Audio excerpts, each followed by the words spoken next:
with my questions as usually. Okay. Okay, let me present my script, my PowerPoints, and then go to the next class. Okay, hocam. Okay. Okay. Do you see the slides probably? Yes, I see. Okay.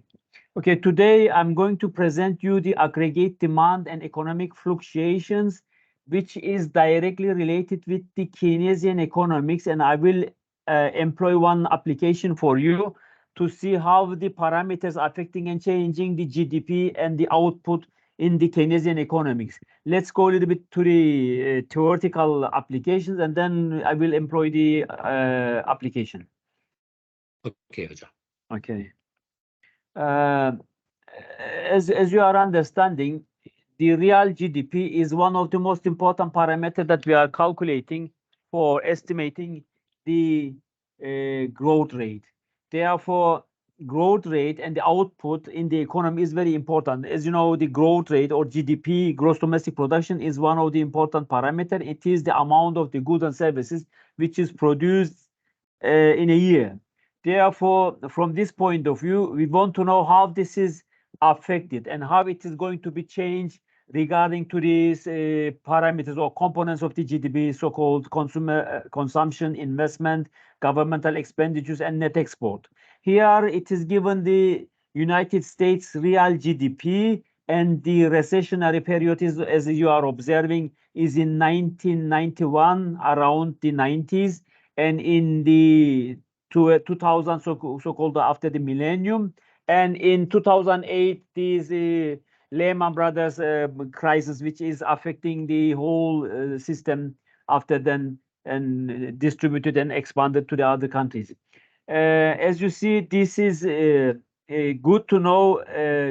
U.S. economy is always developing. It is increasing. As you see, this is not decreasing. Thus, there isn't any big structural breaks on this development. There are a huge amount of improvements during this period of time, and it is somehow supposed GDP is estimated around 6,000 or billion, let's say, from 1985 to goes 14 billion after 2010. And this is good to know. There are some breaks and there are some recessionary periods where this purple zone is indicated. There is some recession, there is some decreasing GDP as you are observing during this period of time. But especially in the 2007 to 8, 9, there was a huge amount of, at least for the United States economy, is a little bit huge decrease and recession observed. And here, as you are observing, while this recessionary period realized in 1980, 1990s, in 2000 after millennium and 2010, there was also an increase on the unemployment rate. As you are observing, it is increasing during this period of time. And this is showing how it is increasing and decreasing. As you see, it is decreasing and then increasing after this recessionary period where the GDP is also reduced. And this unemployment rate has meant there is direct relation with the GDP. As much as the GDP is increased and enlarged, then the unemployment rate is supposed to be reduced, and vice versa. If it is then decreased, then it is expected that the unemployment rate is increased. And here the inflation rate is also indicated. As you see, inflation is also stagnating, and there are some breaks around this period of time, which is reduced and somehow affected this recession, the inflation. This goes up, as you see, a little bit to somehow to 9 some percent, and then it goes down to some 2% after this recession. And here is also similarly, this recession is causing some increase and then goes down. And here also again, some increase and some shocks affected and reduced this inflation to the negative. And then after this recession, it is increased. And here this is stylized business cycle is indicated. There is a contraction where this U-shaped curve indicated the GDP, then the development of the GDP around these years. And as you see, there is a contraction when this is decreasing downwards, and it is increasing and reaching to the peak, or so-called the optimal position. There was an expansion. The GDP is supposed to be enlarged. And here, this is also indicated the early years of Great Depression, where it is the 2019, let's say 30. The United States Real Standard and Poor Stock Index is indicated around 40. Let me see the years here. I don't see the years. I have to push it down a little bit to see what the years. Okay. It is, as I said to you, 1929, the 30s, the Great Depression, and it is then goes to 1933, the period which is some overcome. And the unemployment rate, as you see, it was 3%, and it is shifted after this recession, after this Great Depression, to 25%, and the prices very heavily increased, around 75%. And the real gross domestic production is also reduced, as you see, and real personal consumption is reduced, and the real private debt is increased, as you are observing, from 88 to 102, and bankrupt is also from 56,867 to 67,000. 0.31, and non-farm real estate foreclosure is 134, some 900, and is going to 2,200, 500, 252,400. And for food energy per capita per day, then it is, as you see, also decreased from 3,460 to 3,218. As you see, recession is not good because it costs too much to the whole nation. The macroeconomic modeling is going to be now then started. Then we have, as you are understanding in economics, some output processes. This output, as I mentioned to you, is realized results of these revenues, results of this collected income, which is distributed and expanded in the market. And as you see, this circulation is somehow realized, this production operation process, after output realized and spread out to the market, and then income is expected to come again back to the market, towards to the firms, towards to the producers, and this is then aggregate demand and aggregate spending, also directed also as a revenue to the producers, to the entrepreneurs. This is somehow a circulation of the economy, how it is going to, you produce, you sell, and then get the revenue, and it is somehow deviation of the economy like this in a simplest way. The output income spending flow is also indicated here. Then output, as I mentioned to you, is started. Then production generates income to households, which is going to be distributed as salary or wages, and this income is then assumed to be consumed in the market, and part of this is going to be saved. And whether it is consumed or saved, no matter, it will be in any cases directed to the market as an investment or as a revenue for the producers to produce some goods and services, because consumption is one of the important parameters for creating revenue to the output, for creating some capital to the producer, to the entrepreneur. Therefore, this intended saving capital will be then directed to the investment, and then also some of this consumption is going to be to the output producers, to the firms and the let's say entrepreneurs who are realizing this production operation process. Here, the classical model of the market, loanable fund market, is given. As you are understanding, if you have 5% interest rate, where it is supposed to be the supply of loanable funds and the demand for the loanable funds is in equilibrium, there will be then somehow 140 billion of dollar, let's say, in cash in bank for available to the borrowers and the savers. But as I mentioned to you, these suppliers is not always realized, and the demand is not always realized in the equilibrium. But it is supposed that at 5% interest rate, there will be an equilibrium. But if it is below the equilibrium, this interest rate, which is around 2% or 3%, then the demand, or so-called the investors or the borrowers, are getting for some 5% or 7%, because neither the supplier nor demander getting the similar interest rate, because supplier is expected to get some 3% interest rate for their savings, and demander, so-called the borrowers, the entrepreneurs, are getting a little bit expensive, somehow 6%, 7% interest rate for borrowing from the banking sector. Therefore, this is the somehow commissionary expenditures for the banking sector. This is the, let's say, profit of the banking sector from this money market. An adjustment to reduction in intended investment in the classical model, so-called savings supposed to be full investment, is reduced. And as you are observing, it is reduced from 5 to 3. Then the new demand is realized below because of this reduction of the interest rate. It is shifted to the lower level. And as you are observing, the supply of loanable funds is reduced because nobody increased their saving capital when the interest rate is lower, and vice versa is realized for the borrowers, because borrowers at that 3% level, as you see, it is enlarging their borrowing capital capacity somewhere else here, which is not indicated on the graph.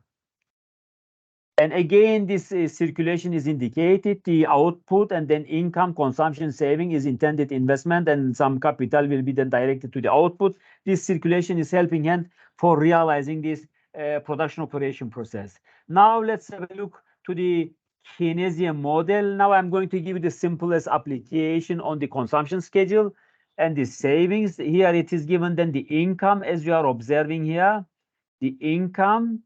Let's a little bit smaller distance, you will understand better.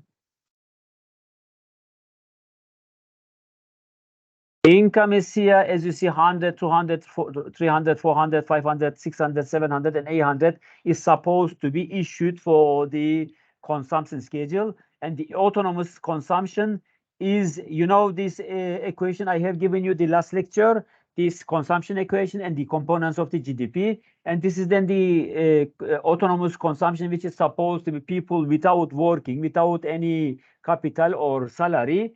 They have some money to survive. Therefore, it is supposed to be 20. And this is always constant. It is fixed somehow, and it is $20, let's say. 20, 20, it goes for the whole income levels. And the part of the consumption that depends on the income, which is represented this 0.8, which is the marginal propensity for consumption. Then this is then represented on this line. As you see, it is 80. It is for this 200. Then you're going to multiply it with 0.8. Then you will get this 106 for 300. You will multiply 0.8. Then you will get 240 with 0.8 multiplied 4. Then 320. Somehow then it goes like this. This will then gives us the consumption amount of this capital which we are holding in the hand. This is the disposable income. And the consumption function is represented as it is here. The C is, as I said, it's C0, or autonomous consumption is 20 here is given. 0.8 is the marginal propensity of consumption, as it is written here. And the Y is the disposable income, which is gone here. Then let's look up again here the figure. Now we have for the zero income 20, only this. When you have zero income, you have this. When you have 100, you have again 20 plus 100, it will make 25, sorry, 80, it will make 100, because you're going to add this and, sorry, this and this together, isn't it? This column 2 and 3 will be added, as it is indicated here. Column 2 and 3 is added. So 20 plus 80, because it is 0.80 multiplied with 100, then it makes 80, and 80 plus 20, because of this autonomous consumption, it makes 100, 180, 260, 340. As you see, it is different than here, because it is not the amount of the consumption which is calculated for the propensity, but here we are adding also some autonomous consumption, which is $20. And then saving is supposed to be, as you are observing here, if you have here $100 and it is 100 consumed and you have 100, then 0 saving is supposed to be realized. And if you have only $20, which is autonomous, then this has indicated that you have 0 minus 20 for the saving capital. And if it is 300, then you have 260 as you are understanding consumption. The rest of this 300 is 40. 40 is the saving. It goes like this. Then you have estimated then this schedule for the, let's say, Taptik. This is the Taptik's, let's say, schedule, or the income schedule for the Taptik and his friends. And when we are looking to the Keynesian consumption function, you are observing here, as I mentioned to you, this 45-degree is indicating the exactly the diversification and the exactly dividing the consumption and income to the two equal pieces. And since we are not, of course, dividing this income to the consumption and so on, then we have the consumption function. And if this consumption function is going to intersect, as you are observing, this is this bold line is the consumption function, and this is then the consumption income line, which is the equal, each other is equal. And if it is $20 is the autonomous consumption, then it is started here and it is going to intersect somewhere else here, not from the 45-degree, which is dividing this to this 90 degrees, let's say, angle into two pieces. Here, because of this $20, it is shifting a little bit higher, the consumption function, and it is intersect this consumption line, consumption income line, from somewhere else, which is supposed to be $100 is the intersection of the equilibrium. Where this is realized, then we suppose that the consumption and income is fixed, is same. It is parallel. And after this, it goes, as you see, the consumption function below of this, let's say, consumption income line. And this has meant we are below the equilibrium knot. We are below this consumption income line. And it can be assumed to be some saving required from 340 to 400, which is, of course, not realized if the intersection of the equilibrium is here. And then here we have again the Keynesian investment function, and investment function is supposed to be fixed at $60 or 60 some unit. And as you see, it is a parallel line to the income, because investment is also, or has also meant, is the saving. And from this point of view, we are understanding the aggregate demand is then going to be created consumption plus investment, and investment is 60, and the consumption, which is supposed to be $20 for the autonomous, is added now, then it is going to be 80. And it is above the consumption. As you are observing here, it is shifted a little bit above from this equilibrium. And when you are going to draw this figure, draw this income consumption curve, which is 45 degree, it will intersect probably this aggregate demand curve, where the income and where the consumption and investment is also added, somewhere else higher than the former curve that we illustrated in the first graph. Here it is represented, as you are observing, the deriving aggregate demand from the consumption function and investment, where it is realized 400. As I mentioned to you, now it is a little bit higher. This is then the equilibrium position, because aggregate demand and income is becoming fixed. It is intersecting each other. Therefore, at $40, let's say, aggregate demand and aggregate, let's say, consumption and income becomes equilibrium and becomes 0. And as you see, the consumption is 340 and investment or intended investment is 60. And from this point of view, we are understanding that the 400 is the equilibrium position for this economy or for this person. And when we are going to the little bit higher investment level, as you are observing, it is then 80, 100 is the equilibrium position, where it is realized. Now we have the consumption 660 and 140, which is the intended investment. This is because estimated 800 minus 660 will gives us the 140, which is the saving, and we know that saving is equal to investment, and investment is here 140 is represented where the equilibrium is also realized. And it is also indicated here, as you are observing, as we shift a little bit more higher, this will then shift also the equilibrium, the aggregate demand and the income, let's say, consumption curve will be then intersect each other at higher level. And here is again illustrated the possibly excessive inventory accumulation or depletion. Income is given here again 400, the aggregate demand is 400, the excess inventory accumulation or the depletion, the column 1 and column 2 is 0, is supposed, because 400 minus 400 is then 0. The intended investment is 60, and it is also investment because it is estimated for the column 3 and column 4. As you see, it is 60. And then check that the macroeconomic identity still holds, where y is equal to c plus I is also 400, because it is illustrated and represented here with the former graph, which is estimated in the previous graph. If you have any question, you will ask me. And here we are having the unintended investment in the Keynesian economy. 400, the aggregate demand and income will intersect the output and income line. As you see, it is a little bit higher, intersect is 45 degree, and this is aggregate demand where it is becoming equilibrium. And here it is suggested that from 800 minus 720, we are having then investment, which is estimated, as you are observing here, 80, as it is mentioned. This is the amount of the investment supposed to be. And here again, we suppose the full employment equilibrium with high intended investment. Now we are having again the previous graph that I have illustrated here. You remember probably this one.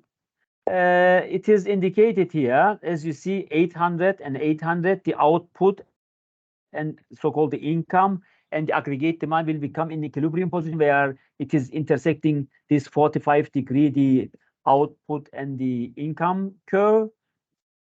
As you see, it is intersecting at higher level, and supposed to be there is a equilibrium, and here we suppose we have the full employment.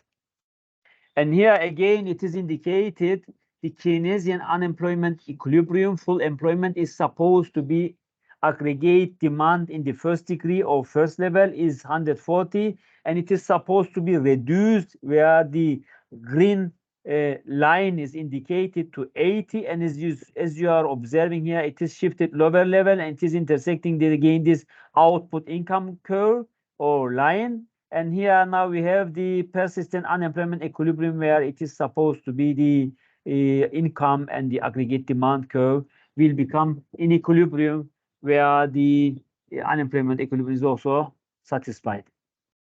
Again, here the movements to an unemployment equilibrium is indicated. The production generates income. As you see, the output, the income goes to the household. As I mentioned to you, while you are selling goods and services in the market, it will then be bought by the consumers or the households, and they will have some income or some capital to buy these goods and services, because they are working also in these industries as workers, as an employee. And from this point of view, this income will be then distributed again to the, let's say, entrepreneur, to the people who are producing these goods and services. And this is supposed to be, there is insufficient spending because aggregate demand now is then less than equilibrium. Y star is equilibrium. And if it is insufficient, it's then a problem. There is a lower output. And if then supposed to be equal to the output, aggregate demand is supposed to be then output lower than output, then this will then supposed to be the spending is also lower and the income is lower. Then as you are observing, the output is going to be realized in the lower level results of this lowering spending and lowering income or insufficient spending in the market. And here then we have again the multiplier at work. The change in the intended investment is given here. The investors lose confidence. As you see, the delta investment or differentiation of the investment is supposed to be minus 80 because investment is something that you are going to invest and you are not going to use for your current period of time for the, let's say, production operation process. And this will then reduce investment spending, leading directly to the differentiated aggregate demand. And as you see, it is going to be again minus 80, and producers respond to reduce demand for their goods by cutting back on production approximately the same, where it is delta Y is also minus 80. And results of this less production means less income. With income reduced by 80, households cut consumption by 0.80 multiplied with 80. As you see, then the consumption will also reduce approximately minus 64, which is all affecting and changing the whole system. Results of this intended investment changes. It is changing the aggregate demand and changing the consumption, or marginal propensity of consumption is going to be affected and change also this consumption level in the economy. And the axis of the expenditure output diagram is indicated here. The expenditure output model, sometimes also called the Keynesian cross diagram, and determines the equilibrium level of real GDP by the point where the total or greater aggregate expenditure in the economy are equal to the amount of output produced. As you are observing here, we are supposing when this aggregate demand, aggregate expenditure intersect this output income curve, or so-called the 45-degree line, it is supposed then the equilibrium is realized. If it is above this aggregate expenditure means there is a huge amount of expenditure than the expected, let's say, income. And when it is going down, the aggregate expenditure goes down of this 45 degree, then we have then some spaces for saving. That's the reason that we, after this equilibrium, we suppose it is good because we have the more income to save. Therefore, when it is in the right side of this equilibrium position, we suppose we are doing good, we have some money to save. And if it is below, then we suppose we are having much more spending than the expected, let's say, income that we are holding. And as an economy, if we are going to think about it, the real GDP is supposed to be realized in the intersection point where the aggregate expenditure is intersect and cross this 45 degree. And as you see, the real GDP is also realized here. And if the planned or potential GDP is above this equilibrium, it is good to know then we have the space to enlarge it. But if it is below, then this means that we are in surplus, then we have to make some reduction on the economy. We have to do something to stop this excessive production, so-called. Consumption as a function of national income, how the consumption expenditures increase as national income rises. People can do two things with their income. Either they are consume or save. For the moment, let's ignore the need to pay taxes with some of it. Each person who receives an additional dollar faces these choices. The marginal propensity to consume is the share of the additional dollar of income a person decides to devote the consumption expenditures. The marginal propensity to save is the opposite, is the share of the additional dollar a person decides to save. Therefore, marginal propensity to save plus marginal propensity to consume and save will become equal to 1. If this is going to be other side, then you will say it is like this. 1 minus marginal propensity of, let's say, consumption is equal to marginal propensity of saving, or vice versa. You may say marginal propensity of consumption is equal to 1 minus marginal propensity to save. Therefore, this is the indication that each dollar you have is going to be consumed or other saved. And the around or percentage of this division is for the consumption around 80% or 90% sometimes, and for the saving is around 10 to 20% maximum is 30%, which is never realized for some crowded communities. It is usually realized in 10% or 15% or maybe maximum 20%. The example here is given. Consumption equation C is equal to 20 plus 0.9y. As I mentioned to you, this is autonomous consumption, and this is then the propensity for consumption. And as it is indicated here, the $20 is started here. This is $20 starting point, and it goes up as you see the consumption function is increasing. While the real GDP is increasing, we are understand that the aggregate expenditure is also increasing.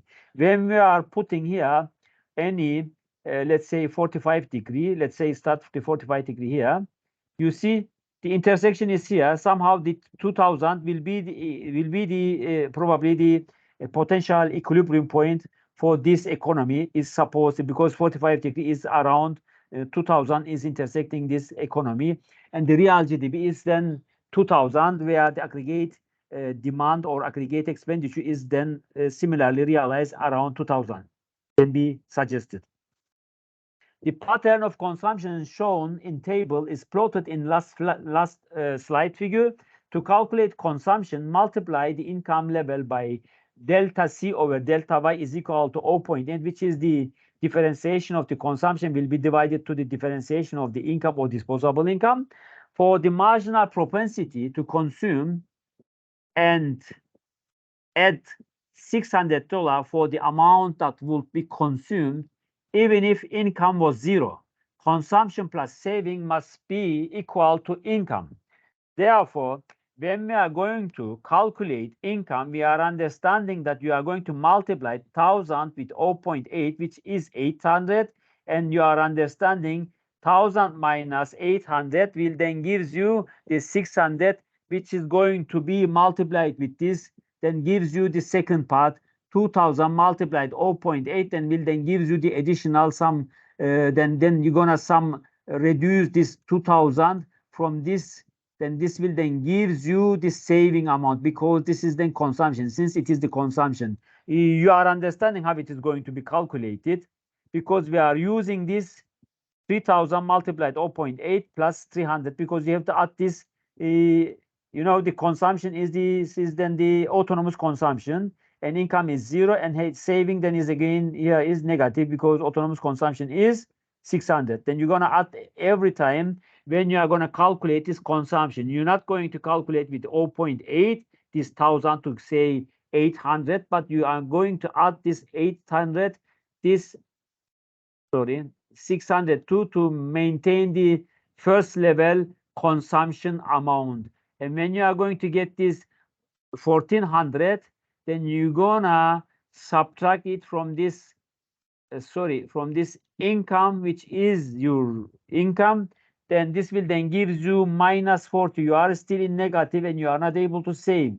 And when you are going to get 3000, yes yes, please. I'm listening. Just one quick. This $400, yes, is it debt or something? Some another additional? No, it is indicated that if you are going to calculate, let's say, the period of time for the saving, you have to add this as a negative, because you don't save. You are in negativity, isn't it? Because you have here $1000, isn't it? Income, but you are consuming 1400. Therefore, this is negative. You are in negative. Yes. You got it? Therefore, you are in negative. You don't save. You are in negative because you consume more than you earn. Your income is 1000, but you consume more because autonomous consumption is 600. What is it? Okay. Okay. You got it? Yes, yes. Okay. Then it goes like this. Then we are reaching to the 3000, which is equilibrium point, because 3000 point then will gives you, of course, the equilibrium position. As you are seeing, it is zero now, because your income is 3000 and your consumption is 3000, because you are going to multiply it 0.8, then this will then zero saving. Then when you are going to the 4000 multiplied with 0.8, and this is then 380, and you have now 200, because your income is 4,000 and your consumption is 380 or 3,080, and you have 200 saving ability, isn't it? It goes like this. Then we're going to the next slide, please. Then the investment as a function of national income. Investment decisions are forward-looking based on expected returns of return, precisely because investment decisions depend primarily on perceptions about future economic conditions. They do not depend primarily on the level of GDP in the current year. Thus, on a Keynesian cross diagram, which is given on the Keynesian, let's say, economical model, the investment function can be drawn as a horizontal line, as it is indicated in the next slides. Horizontal line at a fixed level of expenditure. And figure 11.9 shows an investment function where the level of investment is, for the sake of concreteness, set at the specific level of 500. As you are understanding, the investment function here is fixed, and it is somehow parallel to the real GDP, because, as I said, the investment is the saving also, because saving is equal to investment, and it is supposed to be somehow fixed amount of capital, because saving or investment is always assumed to be a constant level or some fixed amount of capital. Therefore, it is indicated here as a fixed level, which is the amount of the saving also. And from this point of, when you are going to slide to the shift to the other parameters, we are going to add the governmental spending and the taxes as a function of the national income. And in the Keynesian cross diagram, government spending appears as a horizontal line, as I mentioned to you in the figure, where government spending is set at a level of 1,300 or 1,300. As in the case of investment spending, this horizontal line does not mean that government spending is unchanging. Of course, it is changing, but since it is supposed to be a fixed amount for this period of time, then it is represented as a parallel line to the real GDP, because this is already not used. This is only the amount of the governmental spending which is going to be planned and will be then used. Therefore, it means only that government spending changes when government decides sorry, I have to down this. Decides on a change in the budget, rather than shifting in the predictable way with the current size of the real GDP shown on the horizontal axis. As I mentioned to you, this is because it is not shown, as you are observing here, increasing or changing. It is shown as a parallel line to the real GDP, because it is saying that it is already not desired and not planned. It is only going to be used when it is going to use, then it will then accelerate and change probably the output either. And here we are having another example. The revises the earlier table on the consumption function so that it takes taxes into account. Now we are putting the taxes here.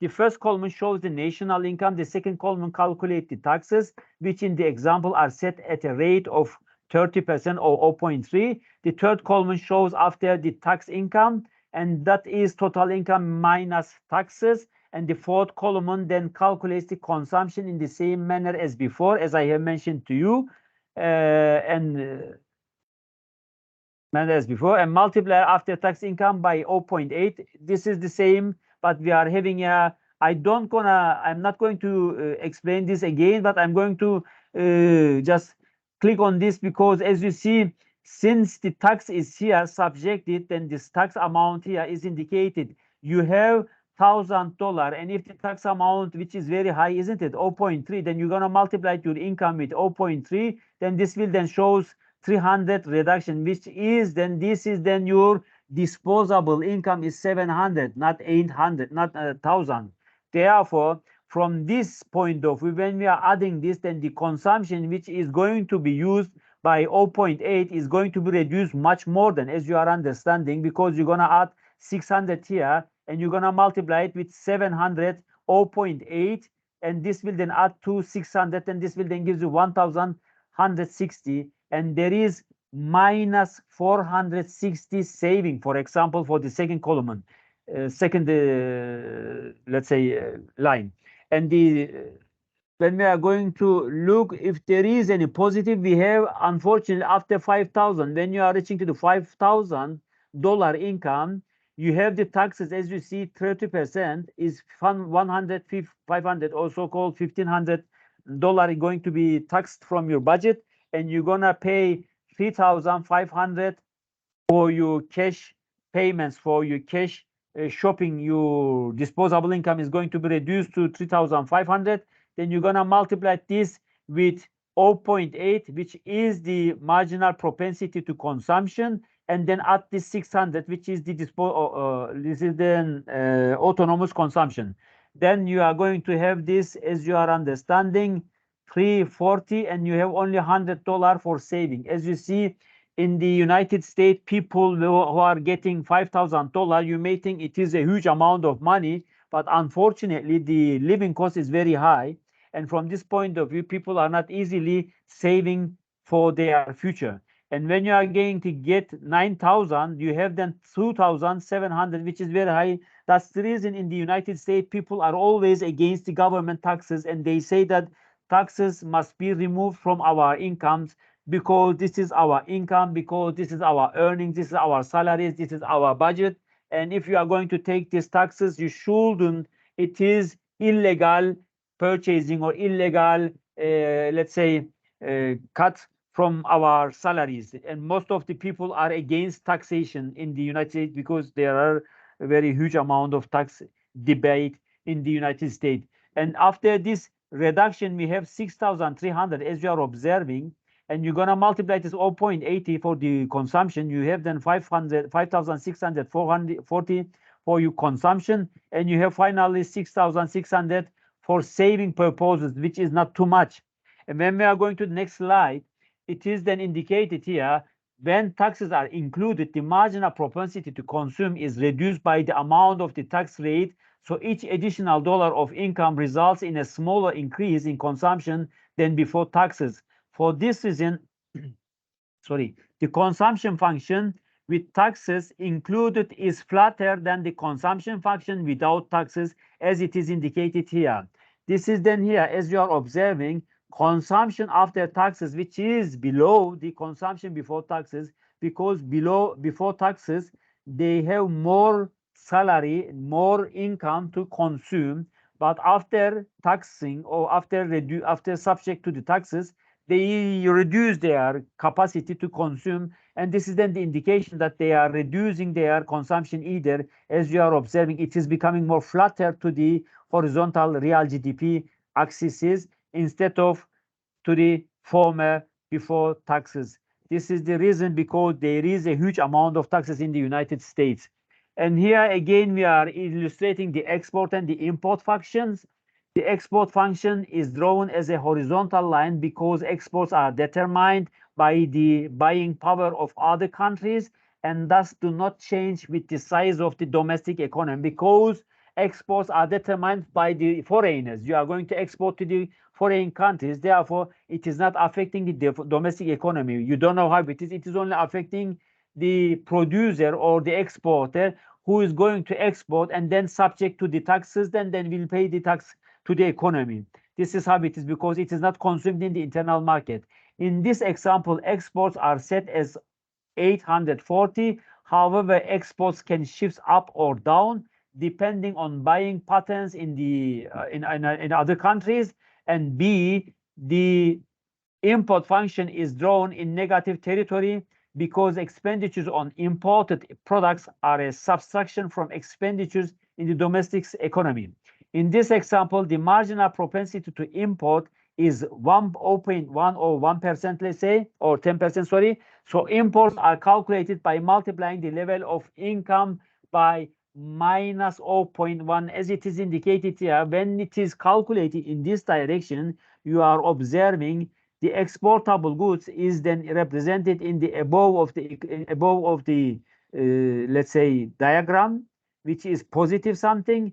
But after income, so import is subjected, then you see it is negative, because it is somehow you extract your outflow of the capital is subjected, because importation you pay to the foreigners for importing their products to your country.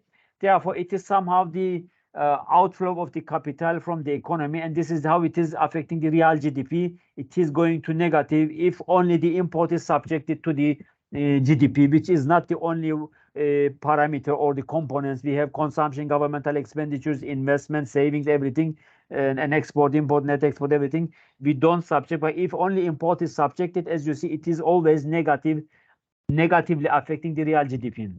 Then we have here one longer example. I will ask you one example here. You see this example, similar example, I will ask you in the exam. So I hope you will understand this example clearly, because I will give you some calculations regarding to this example for the Keynesian economy. I was planning to offer you this solo, but as you see, we had some problems with this period of time, and we go a little bit slowly, and sometimes we had some holidays, and we didn't finish all the chapters. But at the end of the semester, at least you have to learn the Keynesian model a little bit much more closer. And the solo, if there is another option for you, then I will give you probably next semester. But I think there isn't any option for the macroeconomy. Unfortunately, you will not get it for this semester. As I am going to give you this example, which is going to be used in the exam also, which is going to be introduced in the exam. Maybe some parameters change, but the similar example will be used. In this model, where it is the expenditure output model is subjected, the Keynesian cross model, the equilibrium occurs where the aggregate expenditure line crosses the 45-degree line. Given algebraic equation for two lines, the point where the cross can be readily calculated. Imagine an economy with the following characteristics. The output is supposed to be the GDP, or so-called the national income, Y represented, T represented as taxes, which is 0.3 Y, and C represents the consumption, which is the function is 140 plus 0.9, which is the propensity, and Y minus C is the disposable income, because Y is the output, income, and T is the tax, and Y minus T will give you then disposable income, and I is the investment, which is 400, and G is the governmental expenditures or spending is 800, X is the exports, and M is the imports, which is 0.15 Y, and export, as you see, it is 600. Now, step by step, I'm going through to explain you how you're going to solve this. The question is determine the aggregate expenditure function. If it is asked you to determine the aggregate expenditure, then you have to use this economical model. The aggregate expenditure is then the components of the GDP is going to be used, and in this case, you're gonna put first this one. The consumption function is this. Then you're gonna add this to the equation. C is this. This one, I is 400 as it is given here. G is then 800 as it is given here. X minus M is then 600 minus 0.15Y as it is given in this equation. There is no problem, I think, with this. Then you have done this. Let's go through. Then step 2, the equation for the 45-degree line is the set of the point where GDP or national income on the horizontal axis is equal to algebra expenditure on the vertical axis. Thus, the equation for the 45-degree line is supposed to be aggregate expenditure is equal to Y, as I mentioned to you in the theoretical part. Step 3, the next step is to solve these two equations for Y, or aggregate expenditure. Since they will be equal to each other, substitute Y to aggregate expenditure. Then we're gonna remove aggregate expenditure and put Y, because Y is also similar to aggregate expenditure, since aggregate expenditure and Y is supposed to be equal where the equilibrium is realized. And we then have to solve this problem. We have this all, and if you know some mathematics, you want to multiply this 0.9 multiplied with Y on 0.9 multiplied with T, and then you're going to reduce this all together, isn't it? Then you will then summarize it in the next step, in step 4. As you see, insert the term 0.y for the tax rate as a t, and this produces an equation with only one variable, which is y. And step 5, walk through the algebra and solve for y. And y is given here. Y is equal to 140 plus 0.9 multiplied y, 0.9 multiplied with 0.3 y, isn't it? Plus 400 plus 800 plus 600 minus 0.5, 0.15 y. Therefore, when you're gonna calculate this and this will then gives you, because 9 times 0.3 is 0.27. 0.27 minus 0.27 minus 15, it's going to be 48 or 47. I don't know. Is it 47?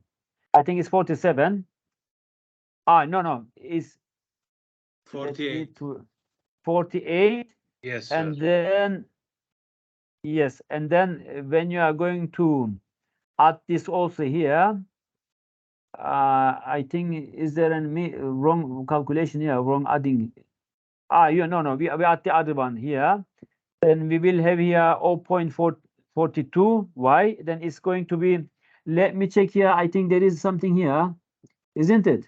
48. Is it all 48? 27? It makes 47. Let me say 30, 37, 42. Yes, 48. It makes 48. And we have here this. Then y minus, we add this to the other side, isn't it? Then y minus 0.48y is going to be 0.52y is equal to 1940. Then we're gonna divide each other to reduce this 0.52 from left side, and this will then divide 1940. Then it makes y 3730. Now we reach the y, and it is going to be, let's say, for example, that because of changes in the relative prices of domestic and foreign goods, the marginal propensity to import falls to 0.1. It is supposed that it was 0.15, as you see, 0.15, isn't it? It is going to be reduced, you understand, to 0.1. Then you have to calculate this for, again, 0.1. And when you're going to calculate this similar manner, then you will have y, as you are observing here, y is 4,127. Up to here is clear, I think, isn't it? Then we have, because of surge of business confidence, investment rise to 500. Calculate the equilibrium. Now it is supposed that investment is increased from 400 to 500. Then we're going to calculate again this to find the changes, results of investment rise. And it is going to be y 3,923. When we go to the next step, for issues of policy, the key questions will be how to adjust government spending levels or tax rates so that the equilibrium level of output is the full employment level. In this case, let the economic parameters be as it is followed. Y is national income as usual. T is the 0.3y. C is the 200 plus 0.9. Here is this is change. 9y minus t. Investment is 600 now. Governmental spending is now 1,000. Export is 600 and import is 0.1 y minus t. Then step 8, calculate the equilibrium for this economy again. We are going to calculate again. Now we're gonna put this consumption function again here. Consumption function here. Sorry. Consumption. This is the consumption function, isn't it? We put this here. Then you're gonna put investment. You're gonna put governmental spending. You're gonna put export. 600, you're gonna import 0.1 y minus 0.3 y, which is given here. Then you will calculate this, and you have this y 5,454. Assume that the full employment level of output is 6,000. What level of government spending would be necessary to reach that level? To answer the question, plug in 6,000 as equal to y, but leave g as a variable and solve for the g, for being able to see how it is going to be changed. If the full employment is 6,000, what will be the governmental spending? Then we're gonna put everything here. As you see, the 6,000, 6,000, we put all to the equation. Only the g is not going, which is the governmental expenditures or spending is not put into the equation, for being able to solve how will be affected the governmental spending when the full employment level of the output is 6,000, then we reach the equation here. As you see, this is then arithmetically answer is 1,240 for the G, which is the former 1,000. And in other words, increasing government spending by 240 from its original level, 1,000 to 1,240 would rise output to the full employment level of, as it is mentioned, from 4,127 to 6,000. Actually, this must be realized as it is given. Indeed, the question of how much to increase government spending so that the equilibrium output will rise from 5,454 to 6,000 can be answered without working through the algebra. Now I'm going to show you the multiplier, whether you are going to propensity to estimate this. If it is, then yes. If the marginal propensity of consumption is 0.56 is given, then 1 over 0.56 is then, when you're going to put in the equation, then gives you 2.27. Thus, to rise output by 6,000 minus 5,454 is 546, would require an increase in government spending of this, which is going to be divided, this multiplier, as you are going to observe, it will gives you 240, which is the similar increase indicated for the governmental spending without algebra, without using this model, which is the Keynesian cross model or Keynesian expenditure output model used for calculating the governmental expenditure. Building the combined aggregate expenditure function, all the components of aggregate demand, consumption, investment, government spending, and the trade balance are now in place to build the Keynesian cross diagram. Figure builds up an aggregate expenditure function based on the numerical illustration of C, I, G, X, and M, which is consumption, investment, governmental expenditures, export, and import. The first three columns in the table are lifted from the earlier table, which showed how they bring taxes into the consumption function. The first column is real GDP or national income, which is what appears on the horizontal axis of the income expenditure diagram. The second column calculates, I'm talking about this diagram that we are going to, okay. The second column calculates after tax income based on the assumption in this case, that 30% of the real GDP is collected in taxes. And the third column is based on the marginal propensity of consumption of 8, so that as after tax income rises by 700 from one row to the next, consumption rises $560, which is $700 multiplied 0.80, the consumption, marginal propensity consumption, from one row to the next. Investment, governmental spending, exports do not change with the level of current national income. In the previous discussion, investment was 500, government spending was 1,300, and exports were 840 for a total of 2,640. This total is shown in the fourth column. Imports are 0.1 of real GDP in the example, and the level of imports is calculated in the fifth column. The final column, aggregate expenditure, sums up C plus I plus G plus X minus M. This is then the aggregate expenditure, or the components of the GDP line, is illustrated in figure, which is here represented as it is named. Here, the table names, unfortunately, is taken from the book. Therefore, you may suggest where it comes, but it is from the book. Therefore, here the numbers where you are seeing is defined before in the slides for being able to understand.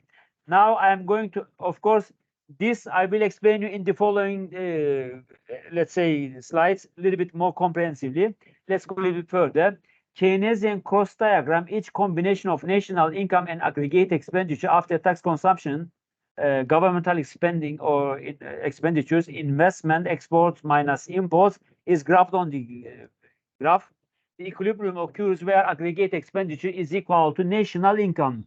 This occurs where the aggregate expenditure schedule crosses the 45-degree. As I mentioned to you, now this shows, this is then the, as you see, the autonomous consumption and the all other components of the GDP, which is represented on the aggregate expenditure intersecting here the 45-degree at 6,000, where we solved. It is represented on the graph, and it is indicate that we have the equilibrium position. And as you see, the potential GDP is a little bit higher than the expected.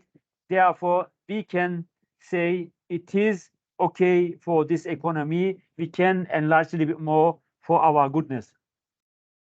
And when we are going to question how we are going to determine this, let's look up to this graph. Then I will going to give you some theoretical information about this, where I'm going to determine this equilibrium in the Keynesian cross diagram. If output was above the equilibrium level at H, for example, then the real output is greater than the aggregate expenditure. If it is greater than, if it is at H level, this means we are too much. We are producing too much. The aggregate expenditure, as you are observing, the output is more than aggregate expenditure, which is not good.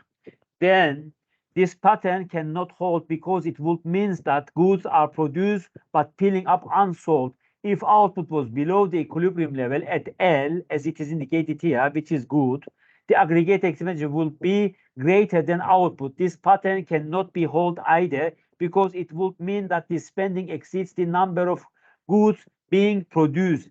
Only point E is the equilibrium, but as I said to you, it is not realized every time.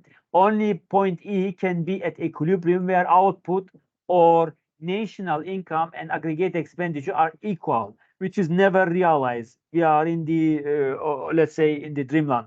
The equilibrium must lie on the 45-degree line, which is set the, which is the set of points where national income and aggregate expenditure are equal. But as I said to you, at point H, the real output is greater than the aggregate expenditure. This means you are producing more than you are spending, which is preferable, but you are over. You are more than you are producing and consuming. Therefore, it is better to accelerate yourself to reduce. So it is better to slow down yourself to reduce your production. And the below at L, if you are below the equilibrium, it is good because you have the space to reach the equilibrium. Here is the overproduction is realized. You are producing more, but you have the chance to save it. If it is, let's say, in the imaginary economy, you have the chance to save if you have this output enlarged, and you have chance to increase your saving capital.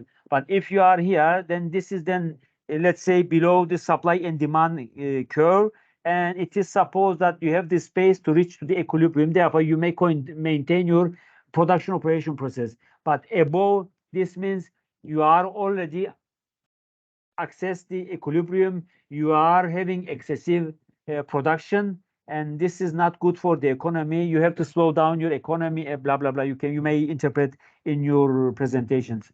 And finding equilibrium, another example, if we are going to give you in the following table, some information on the economy is given. The Keynesian model assumes that there is some level of consumption even without income. That amount is $236 minus 216 is going to be 20, which is supposed to be the national income equals 0. As you are observing here, you see it is going to give in here in this table. And when the national income equals 0, assume that tax are 0.2 of the real GDP. Let the marginal propensity to save after tax income be 0.1.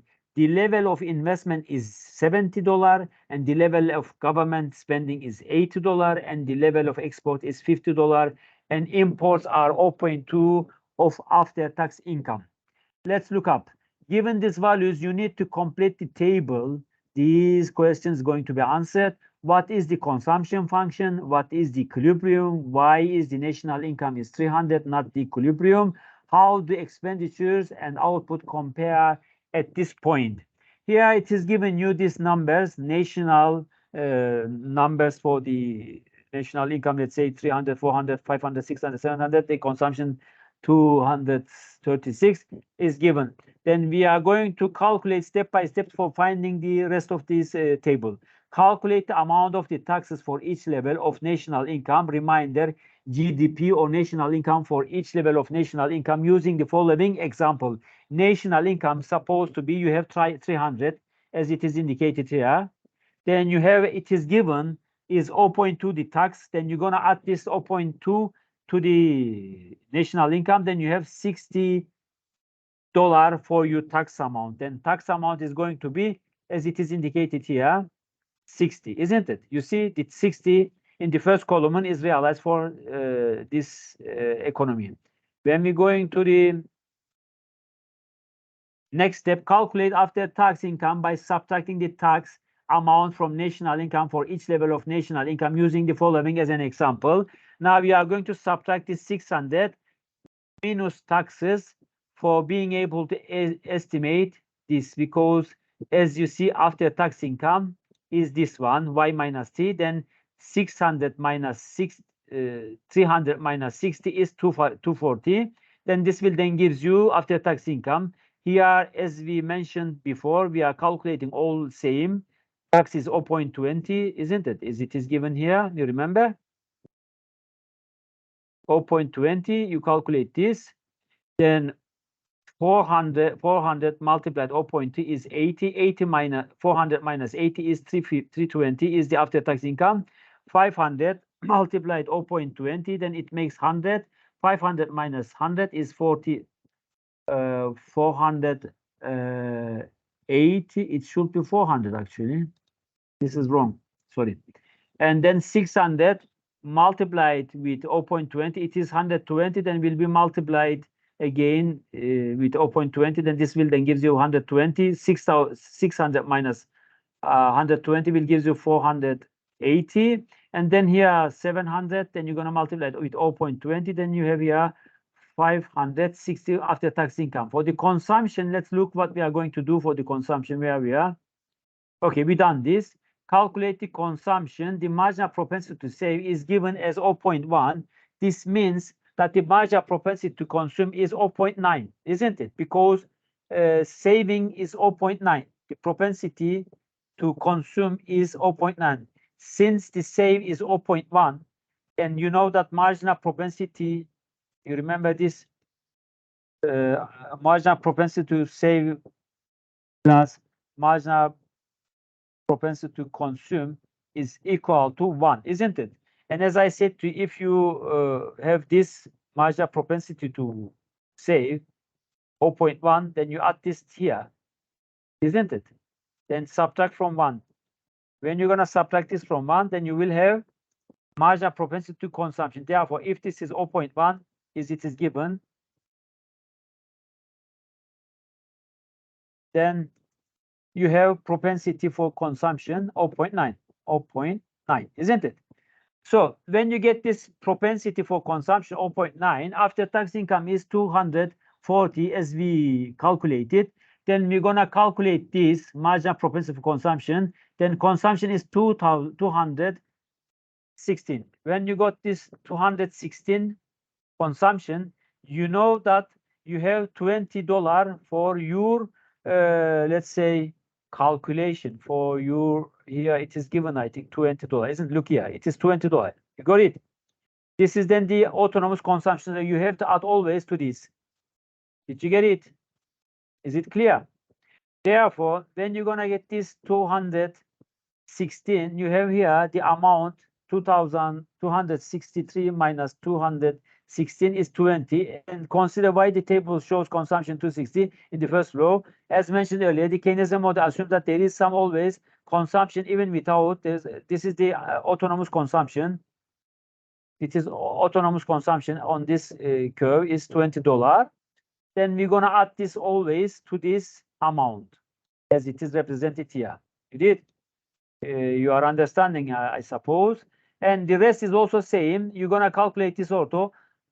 320 multiplied with 0.9 and add 20. It's like this. 400 0.9 multiplied and add 20. You're gonna get this all. Is it clear up to here? I think it is clear. Yes, hocam. Yes, clear. Okay, I plus G plus X then is supposed to be 200 because it is given. It was given 200. I investment, governmental expenditure.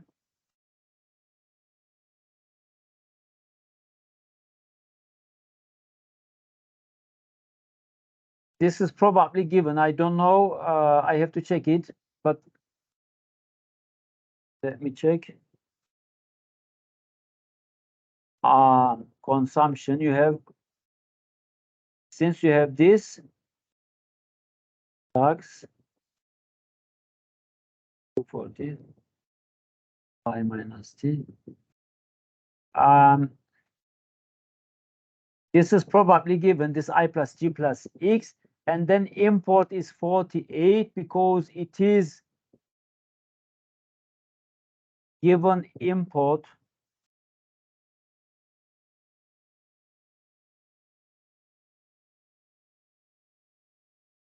Here it is given. You see, investment, everything is given here. You see, I was looking for this investment, governmental spending, export 7. Usually EQs. You see 7, 80, and 50. It is 200. You got it? For this, Yes, hocam. Yes. okay. Yes, hocam. I was looking this. Sorry, I am really a bit tired because I was in the other university and okay, then import is 0.2, then you're gonna multiply it again with this export minus import, and import is also given here, I think. Export minus import.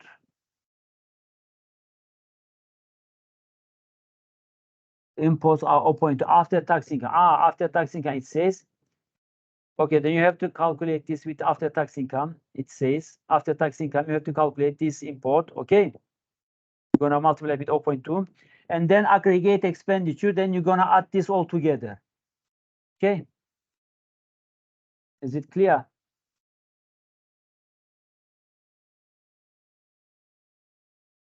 Hocam, which Y minus are we going to sum up for the aggregate expenditures? Import and investment spending. aggregate expenditure is I plus G plus C plus NX. It is all again And import. IGX given. Yes, IG C NX is the X minus M. These are all given. Then when you're gonna add this all together, then because IGX is already here, import is given here, and consumption is already given, then you're gonna calculate all these three, then you will get 388. But Okay. their total number is not equal to the 388. That's why I am asking. When we sum up consumption, investment spending, government X, and import, their total number are more than 388. So maybe there is something wrong in these numbers. I guess. I plus G plus X 200. maybe. Well, this is 200, but X minus this import is reduced. You understand? You are not gonna add it. Okay then. Okay. So Because X minus. Yes, you're gonna reduce.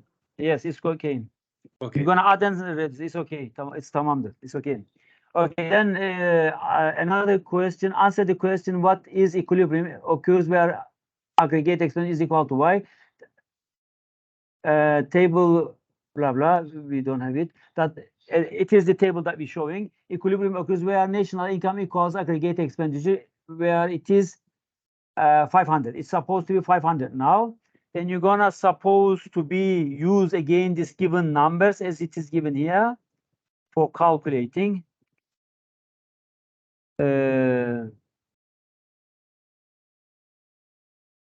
First, finding equilibrium mathematically, knowing that national income is equal to again the same history. You're gonna add this and put this here, and as you see, we have some equation here. You got it. Then y minus y is equal to 0.56 because we are going to add to the other side, and then you have 0.44y 220 is going to be reduced, and you're going to multiply this and divide this 0.45, then it will become 500. So we verify this. Did you get it? It's okay. Yes, hocam. Same story. Okay. And answer the question: why is the national income of 300 not equilibrium at national income of 300 aggregate expenditures are 388? And answer the question: how do expenditures and output compare at this point? Aggregate expenditures cannot exceed output GDP in the long run, since there will be enough goods to be bought. And decisionary, this is only given you for just in goodness if you want to answer. Okay, this is just for you to practice it. And recessionary and inflationary gaps in the Keynesian cross diagram, if the aggregate expenditure line intersects the 45-degree line at the level of potential GDP, then the economy is in sound shape. It is good. And there is no recession and unemployment is low, but there is no guarantee that the equilibrium will occur at the potential GDP level of output. The equilibrium might be higher or lower. For example, figure A, it says which figure? Let me check. Yeah, okay, figure here. Okay, you A and B. Illustrates a situation where the aggregate expenditure line intersects 45-degree line at point E0, which or the equilibrium is a real GDP is 6,000 and which is below the potential GDP of 7,000. In this situation, the level of aggregate expenditure is too low for GDP to reach its full employment level, and unemployment will occur.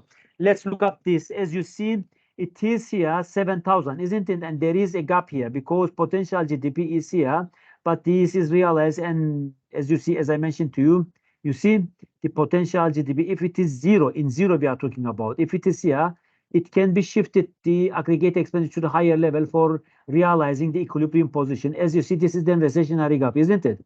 Therefore, let's look what is mentioned.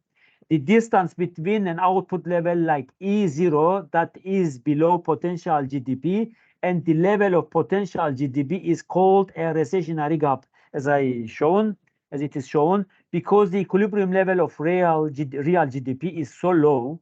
Firms will not wish to hire the full employment number of workers, and unemployment will be high. As it is indicated here, there is a recession because it is high. Either you're going to shift the aggregate expenditure to the A1, aggregate expenditure 1, or you have to do something to manage this gap. The addressing recessionary and inflationary gaps. Now we are going to look again. If the equilibrium occurs at 10 output below potential GDP, then a recessionary gap exists. The policy solution to a recessionary gap is to shift the aggregate expenditure schedule up to aggregate expenditure 0 to aggregate expenditure. As I mentioned to you, it should be this aggregate expenditure line 0, aggregate expenditure 0 should be shifted to the higher level, which means you have to shift the consumption, governmental expenditures, investment, everything to shift to reach the potential GDP, to reach the real GDP, to remove this gap from the economy, using this policy like tax cuts, because when you're going to tax cuts, when you reduce the taxes, people have more money, isn't it? When you reduce the tax rate from your income, from your disposable income, as I mentioned to you in the former example, which is 30% in the United States, then you have to reduce it for 20% or 15% or 25% for probably to reaching to this aggregate expenditure 1 level, because when you reduce the tax from your salaries, from your income, from your disposable income, this will then give you more money to spend. Therefore, when you are spending, when you aggregate expenditures shift up, this will then cover this gap and the problem is solved. You are understanding probably how is the policy going to be responded. In our countries, unfortunately, governments continuously burden the workers, burden the employees, burden the, let's say, public services, people who are employed in the public sector, and they are not able to shop, they are not having sufficient income to buy necessary goods and services which is produced in the economy. And when they are doing this, this creates recession. And when it is recession, then the problem is created. Then problem, the crisis comes to the door.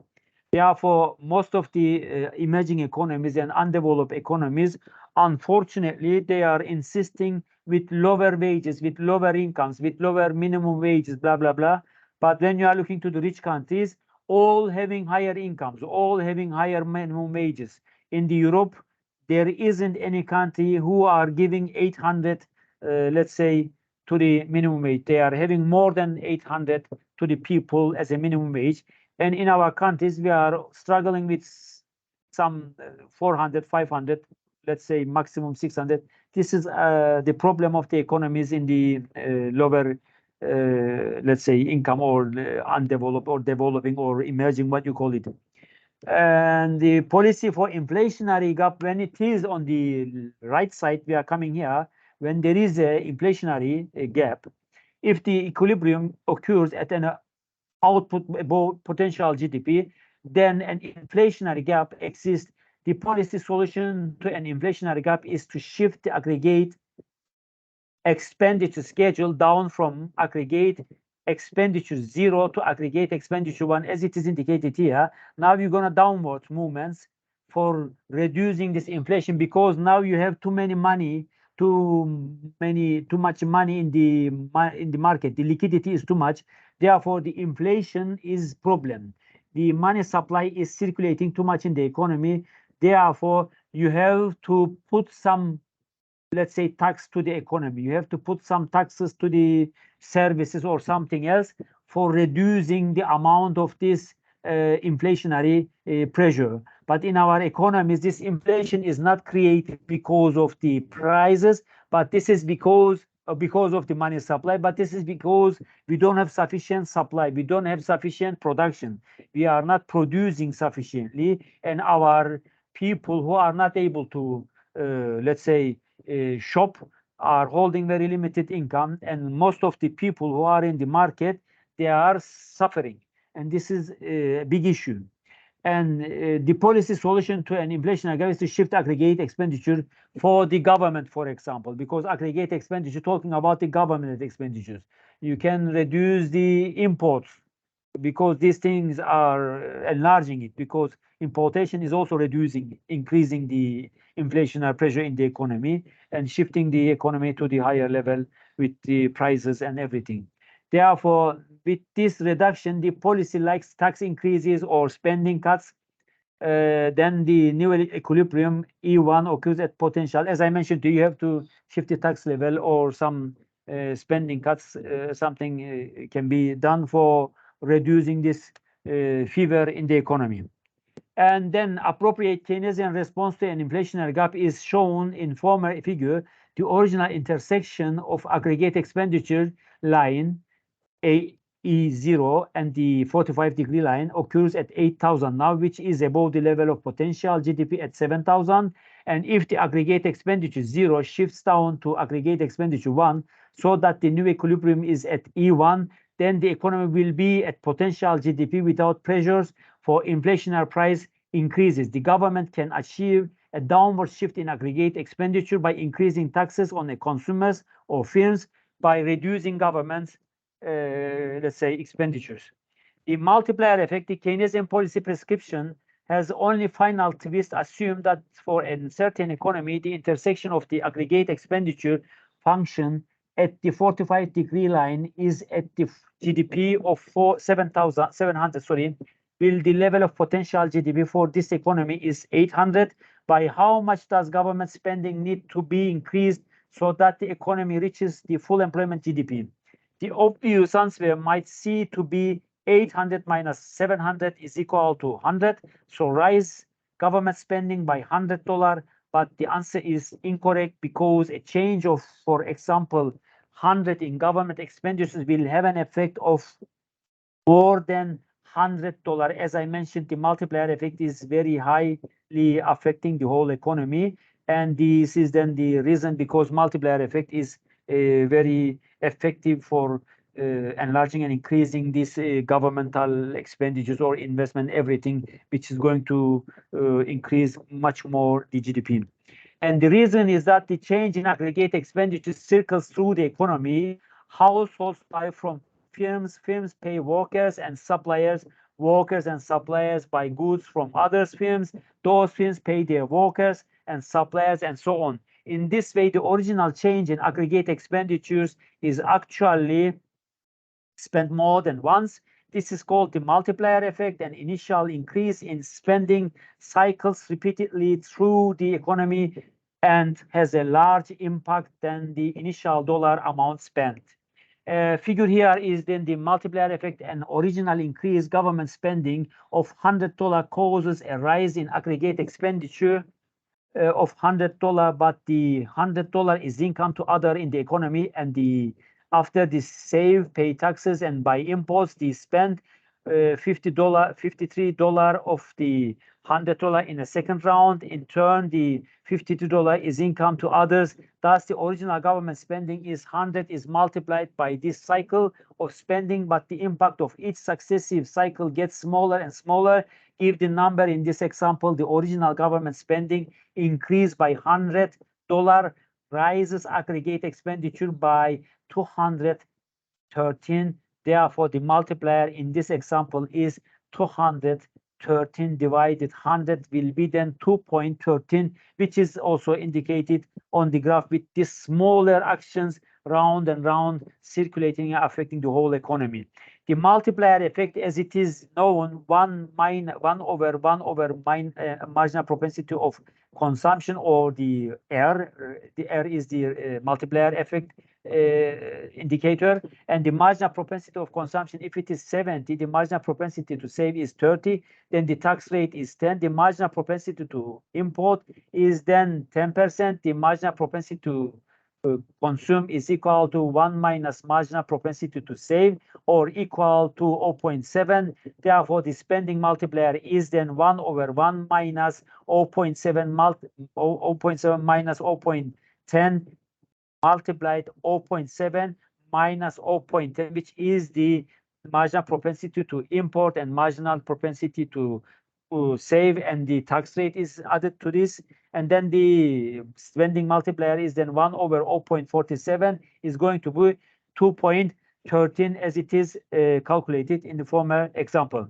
The calculating Keynesian policy intervention, returning to the original questions, how much should government spending be increased to produce a total increase in real GDP of $100 if the goal is to increase aggregate demand by $100 and the multiplier is 2.13, then the increase in government spending to achieve the goal would be 100 over 2.13 is equal to 47, is vice versa of the equation. Government spending of approximately $47 when combining with a multiplier of 2.13, which is, remember, based on the specific assumptions about tax, saving, and import rates, produces an overall increases in real GDP of $100, restoring the economy to potential GDP of $800, as in figure shown on this graph. As you are observing, this is then how it is affecting and changing the multiplier effect the economy to the recessionary period. The power of multiplier effect is that an increase in expenditures has a larger increase on the equilibrium output, and the increase in expenditure is the vertical increase from aggregate expenditure 0 to aggregate expenditure 1. However, the increase in equilibrium output shown on the horizontal axis is clearly larger, and this has happened because of multiplier effect, which enlarged the output more than the expenditure, as it is indicated in the graphic that I have already explained on the recessionary gap. This was the lecture for today. I hope you are understanding most parts. If not, then I will upload this to the YouTube also. You can watch it because I go through faster, because I have another master program class now, because it is started at 20. And if you are watching this video and also the slides, will help you to understand this class carefully, because this is really very comprehensive lesson for you for understanding the Keynesian economy. I hope you are going to watch and also follow the slides on the cues. If you have any question, please ask me. If not, then I will stop here and wish you the best and good luck in the exam.